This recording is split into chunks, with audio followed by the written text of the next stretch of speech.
సర్కుప్ల విజయలక్ష్మి గారిని 14వ వార్డు జనసేన అభ్యర్థిగా నిలబెట్టడం జరిగింది. ఈరోజు జనసేన హుజూర్నగర్లో గెలిచింది, తెలంగాణలో గెలిచింది, నల్గొండలో గెలిచిందంటే ఇది నాకు మా పవన్ కళ్యాణ్ గారికి గిఫ్ట్.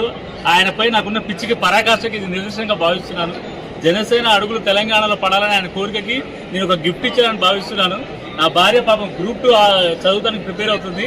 నేను దండం పెట్టి కాళ్ళు పట్టుకుని మరి నా భార్యని గ్రూప్ 2 చదువుతున్నా కూడా నా కోసం నా పిచ్చికి బలయ్యి ఆమె ఇది చేసింది. మా కష్టాన్ని ప్రజలు అందరూ పరిగణలోకి తీసుకొని జనసేన తెలంగాణ గెలవడం అనేది ఒక ఆశ్చర్యంగా మీకు ఉంది. కానీ దాని వెనకాల నా కష్టం నాది, ఎంతో ఆయనపై ఉన్న ఇష్టం ఆయన ప్రజలకు తీసుకెళ్ళడానికి నిరంతరం పోరాటం చేశాను.